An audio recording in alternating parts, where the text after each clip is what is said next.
Là se trouvait un homme malade depuis 38 ans. Jésus le vit couché et sachant qu'il était déjà là depuis longtemps, lui dit, « Veux-tu retrouver la santé ?» Le malade lui répondit, « Seigneur, je n'ai personne pour me jeter dans la piscine quand l'eau est agitée. Et pendant que j'y vais, un autre descend avant moi. Lève-toi, lui dit Jésus, prends ton lit et marche. » Aussitôt, cet homme retrouva la santé, il prit son lit et se mit à marcher. Chers frères et sœurs, chers jeunes gens, chers enfants, comment allons-nous? Comment se portent nos familles? Comment va notre communauté? Qu'en est-il de notre localité, de notre île et par extension de notre archipel? Ce matin, je ne vais pas vous brosser la rubrique des faits divers, vous la connaissez certainement mieux que moi. Je reconnais et je loue Dieu pour les plans qu'il forme pour vous et pour moi. Des projets de paix, des projets d'avenir, pas n'importe lequel. Un avenir comment? Chargé d'espérance, chargé de mieux vivre, de mieux être et de victoire. Victoire sur quoi? Sur qui? Et lesquels? Eh bien, sur nous-mêmes, sur notre nature, dans notre réalité, dans nos familles, au sein de la communauté et de notre environnement. Ensemble, tout au long de cette semaine, nous aurons des espaces d'échange et de réflexion sur la réalité de nos familles. Nous entrerons dans une démarche d'examen personnel et d'intercession pour que chacun fasse ou poursuive l'expérience de transformation de sa vision, de son état d'esprit autour de la parole de Dieu, avec l'aide du Saint-Esprit, par la prière et le jeûne. Frères et sœurs, les battements de mon cœur sont très rapides. Nous allons incliner la tête. Ce matin, Rédempteur et Sauveur, bénis chaque famille, car ta promesse est certaine.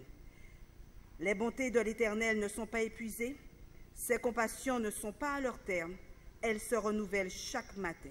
Oui, ta fidélité est grande, c'est pourquoi je compte sur lui. Il est bon d'attendre en silence de l'Éternel la délivrance et l'apaisement du rythme cardiaque. Amen.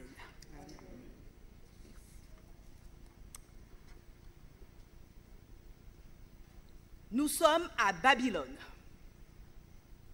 Et là, il y a un vieux serviteur qui est en exil. Il est triste, il est inquiet. Inquiet pourquoi? Parce que l'état du sanctuaire le préoccupe. Et dans une vision, Dieu va intervenir.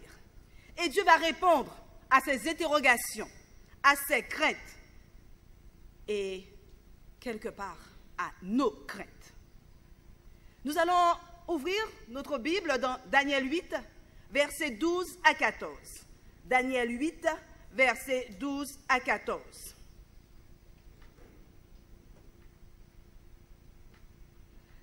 L'armée fut livrée avec le sacrifice perpétuel à cause du crime. La corne jeta la vérité par terre et réussit dans ses entreprises. J'entendis parler un saint, et un autre saint dit à celui qui parlait, « Jusque à quand durera la vision sur le sacrifice perpétuel, sur le crime dévastateur, sur le sanctuaire et l'armée qui sont piétinés? Jusque à quand ?» Nous n'allons pas entrer en détail dans tous les textes, mais dans Habakkuk 1, versets 1 à 4, Habakkuk 1, versets 1 à 4, le texte commence comme suit. « Jusque à quand, ô Éternel, appellerai-je à l'aide sans que tu entendes mon cri? Jusque à quand devrais-je crier vers toi à la violence sans que tu nous délivres. Nous poursuivons. Nous sommes déjà devenus habitués au mal, n'est-ce pas? C'est tous les jours qu'on nous rassérène. Cela ne nous dérange plus. Nous sommes comme indifférents. Matérialisme, course au pouvoir, c'est notre quotidien. Et pourtant, devant cette indifférence générale, devant ce désir d'une paix complice du mal, dans l'Église et hors de l'Église, on peut entendre la voix du dernier apôtre exilé sur l'île de Patmos. Et il attire notre attention. Que nous dit Jean? Après cela, au chapitre 4 d'Apocalypse, je regardais, voici une porte ouverte dans le ciel, telle une trompette. La première voix que j'avais entendue me parler me dit, monte ici, et je te ferai voir ce qui doit arriver par la suite.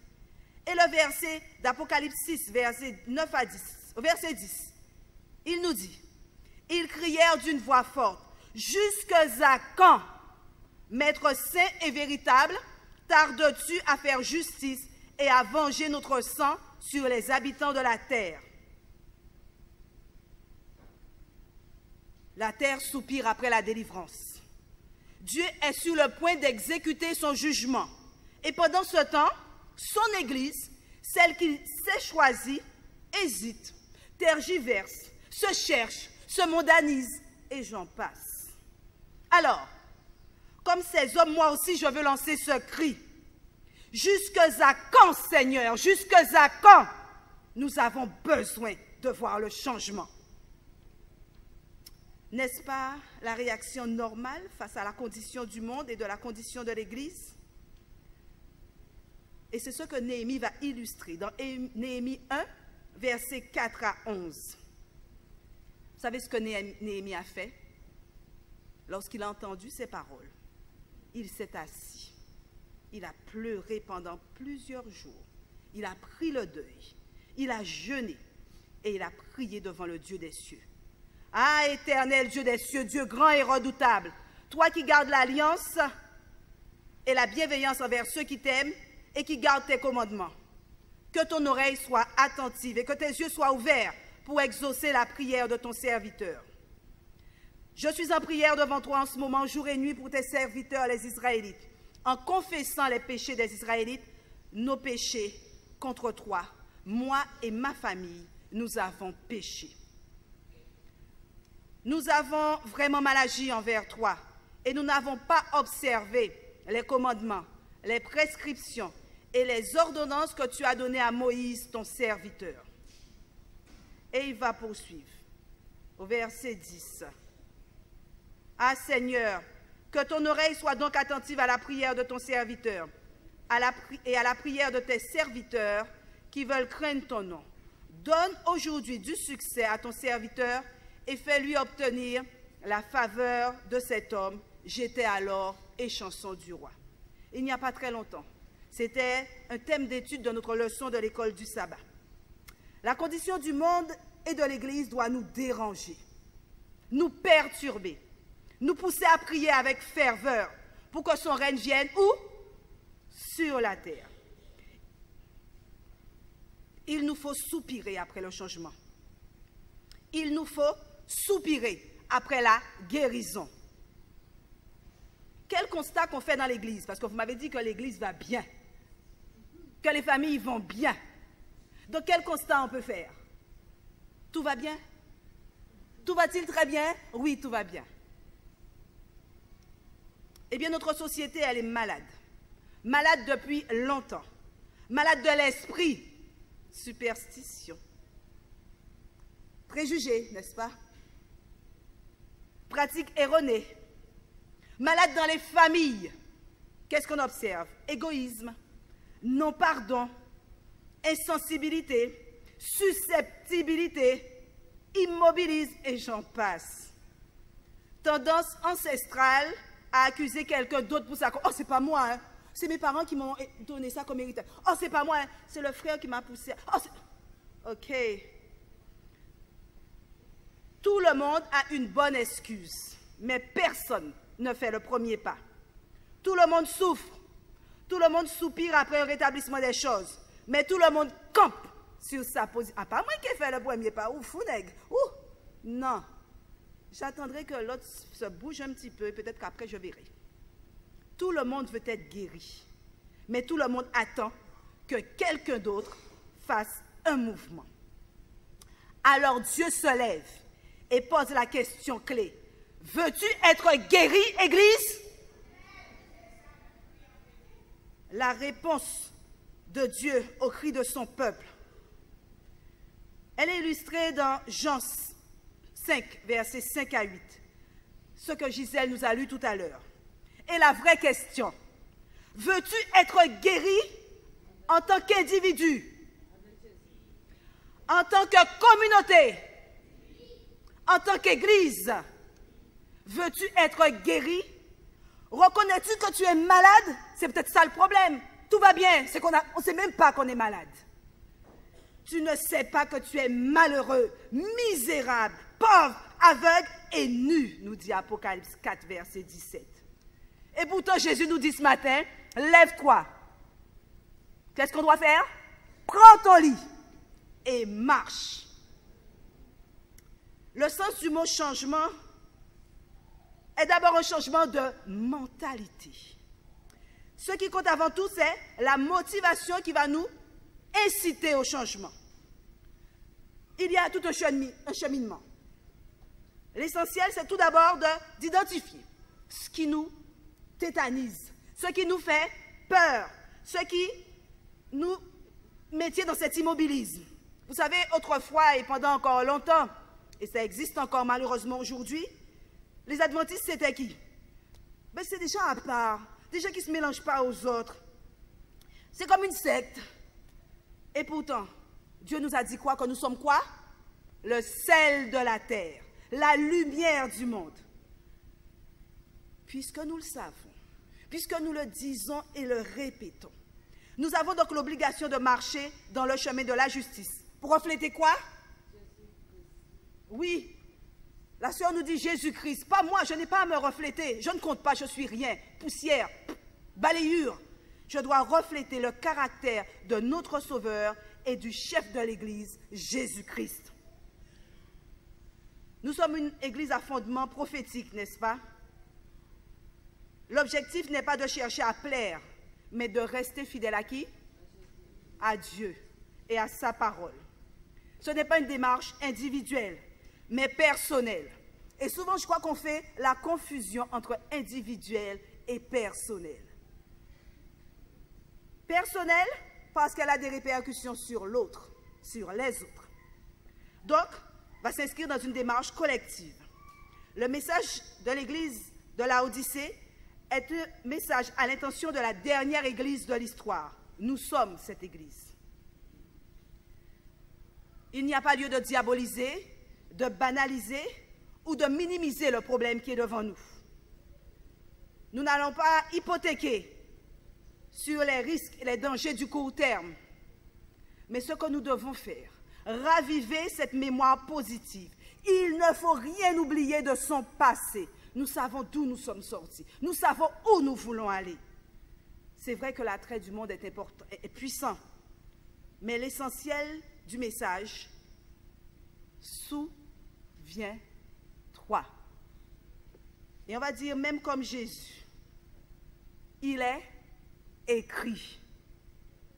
Et Isaïe 7, verset 4 nous dit, ne crains rien et que ton cœur ne s'alarme pas. Vous savez, Dieu a tout prévu. Il connaît le résultat. Et que nous dit-il dans Isaïe 41, verset 10? N'aie pas peur, tranquille, je suis avec toi. Ne regarde pas autour de toi avec inquiétude. Oui, ton Dieu, c'est moi. Je te rends fort, je viens à ton secours et je te protège avec ma main puissante et victorieuse. Voulez-vous être sauvés? Voulons-nous être sauvés? Vous savez qu'en grec, le mot sauver et le mot guérir appartiennent à la même famille. Donc j'aurais pu dire, non, voulez-vous être sauvés, mais voulez-vous être guéris? Voulez-vous être en paix avec Dieu et recevoir son pardon? Maintenant? Voulez-vous recevoir la puissance irrésistible de l'amour de Dieu qui vous permettra de faire l'expérience du pardon mutuel et de la réconciliation maintenant? Voulez-vous recevoir un nom nouveau? Maintenant? Non, il n'est pas trop tard pour être guéri. C'est aujourd'hui le moment. C'est aujourd'hui que nous avons cette occasion. Jésus nous donne le même ordre qu'il a donné au paralytique. Il lui a dit quoi? Lève-toi, prends ton lit et marche. Et il nous dit, lève-toi, assume tes responsabilités et avance.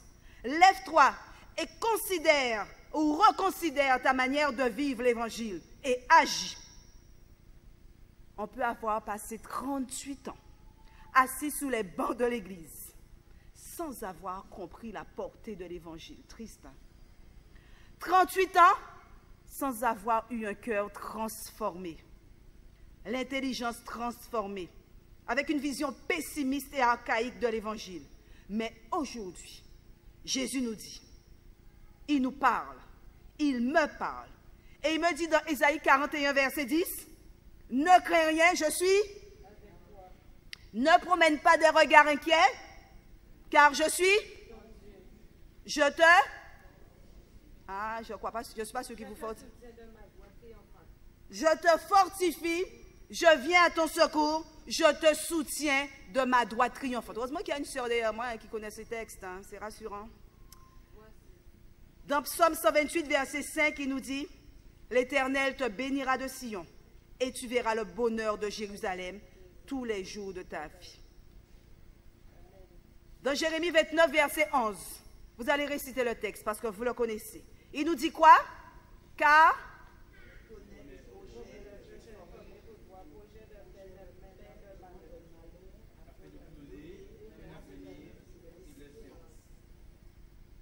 je connais les projets que j'ai formés sur vous, dit l'Éternel.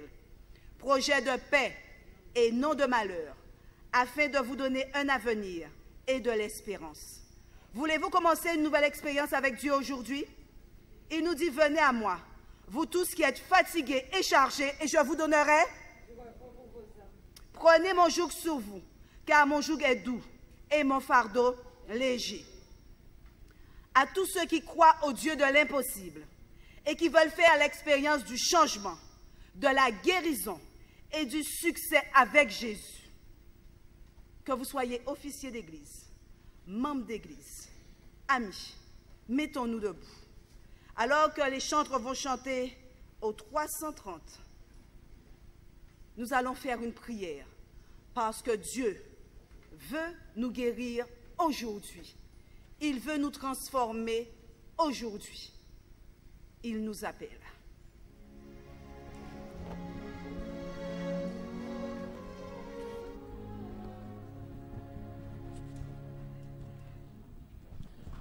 À toi, mon Dieu, je m'abandonne. Oh, fais de moi ce que tu veux. De l'argile que je te donne. Fais retirer mon plaisir.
Éternel, Dieu des cieux, Roi de l'univers, parce que nous avons dit jusqu'à quand, parce que nous nous sommes interrogés sur notre état, notre vision, notre perception de notre réalité aujourd'hui. Tu as compris que nous voulions avancer avec toi. Et tu veux nous dire, et tu nous invites à suivre tes pas. Merci au Seigneur des cieux de ce que toi tu nous donneras pendant tout au long de cette semaine comme instruction pour fortifier, relever nos familles, relever notre vision de la vie, ou encore nous aider à avancer chaque jour en ayant les regards fixés sur le retour en gloire de notre Seigneur Sauveur Jésus-Christ.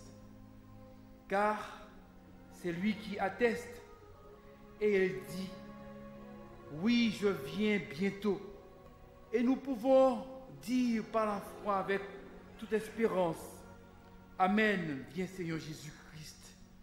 Ô Dieu des cieux, bénis cette assemblée et renvoie-la avec ta paix, ta grâce, et cela au nom de Jésus et pour ta gloire. Amen.